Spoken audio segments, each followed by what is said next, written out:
Welcome to this video about Chimera. Chimera is an impairment emulator which allows you to emulate the impairments of real-world Ethernet networks in your own lab. In this video, I'll demonstrate Chimera's ability to control the latency and jitter of Ethernet packets passing through the device. I'll be conducting the demonstration on the Xena live demo system, which is connected to the internet and available to you so you can try it out for yourself at any time you want. If you're not familiar with the Xena live demo, I'll encourage you to watch the step-by-step video guide on how to connect to the live demo. Chimera supports 5 speeds, going from 10G to 100G. For this demonstration, Chimera is configured for 25G operation and connected to a local traffic generator. In 25G configuration, both devices have 8 ports. Loki and Chimera are directly connected, so that everything transmitted on Loki port 0 will go directly to Chimera port 0 and be forwarded to Chimera port 4 and then back to Loki port 4. Chimera in this way is essentially acting as a bump in the wire. In this setup, I'll use the Loki traffic generator to generate a stream of Ethernet packets which will pass through Chimera and then be looped back to Loki. We'll see how Chimera can be used to control the latency and jitter of the packets passing through. At the receiving port in Loki, we will use the latency and histogram functions to see the effects of the impairments introduced by Chimera. Before we talk more about the impairments, let me show you our live demo setup. Here we have a Loki traffic generator in module 0 and in a Chimera impairment emulator in module number 2. To run the demo, I'll reserve a port pair including port 0 and 4 on the Chimera and also reserve the corresponding ports on the Loki. To do this, I can expand the Chimera module to see the 8 ports which are grouped in 4 port pairs and then reserve the ports. First in Chimera and subsequently on the Loki. To see the statistics, I further need to click the Used option for the selected ports. Finally, as mentioned previously, I have configured a stream to generate traffic on the port 0 of the Loki. Now that the setup of the traffic is in place, let me talk briefly about Chimera. At the input, packets can be mapped to 8 separate flows, and each flow will pass through a dedicated impairment pipeline as illustrated in this slide. In this setup, we'll not configure any flow filters, so all packets will be mapped to the default flow. The impairment pipeline implements a number of impairment blocks which can be individually configured for all flows. One of these blocks controls the latency and jitter of the flow. This block supports a number of different jitter distributions, including the creation of custom distributions, but in this video we'll focus on the following: constant latency, step function, uniform jitter, and Gaussian jitter. So now, returning to the live setup, I can start the traffic, which will cause packets to flow from Loki port 0 to Chimera port 0, then forwarded to Chimera port 4 and received on Loki port 4. Looking at the latency measurements available in Loki, we can see that the packets are now being delayed with a minimum Chimera latency of 7.2 microseconds.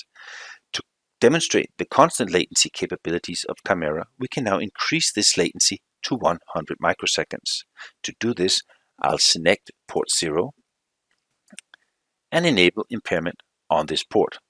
Then I will open the latency and jitter window and configure the distribution for constant delay and a latency of 100 microseconds.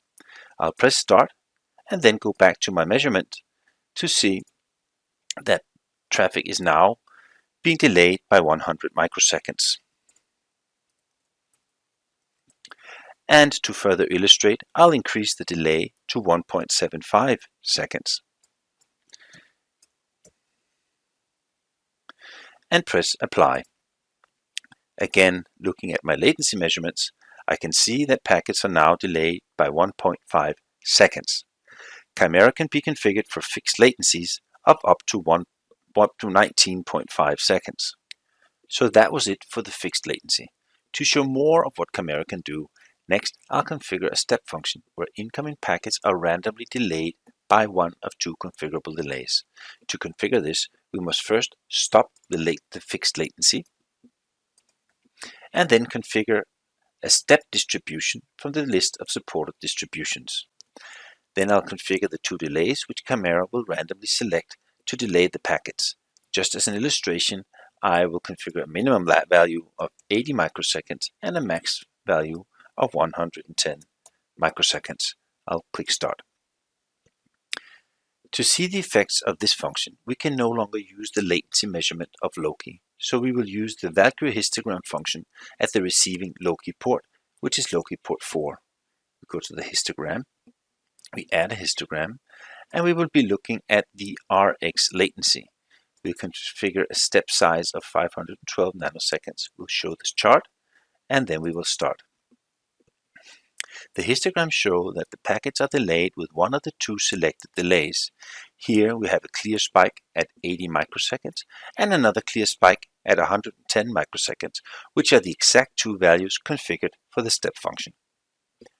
Next we'll be looking at the uniform distribution. So I'll stop my step function and select the uniform distribution on my distribution list. I'll configure a minimum value of 45 microseconds and a maximum value of 95 microseconds and start the impairment. Selecting Loki port 4 and the histogram, I can now see that we have a uniform distribution ranging from 45 microseconds as a minimum and 95 microseconds to the maximum, and all the delays are evenly distributed between these 2 values, exactly as configured. Finally, I'd like to show you the effects of the Gaussian distribution. To do this, I'll stop the ongoing impairment and select the Gaussian function from the distribution list. I'd like to start by illustrating a Gaussian distribution with a mean value of 50 microsecond and a standard deviation of 5 microsecond. I will start and I'll move to the histogram on Loki port 4. Here we can see a nice bell curve centered around the mean value of 50 microseconds.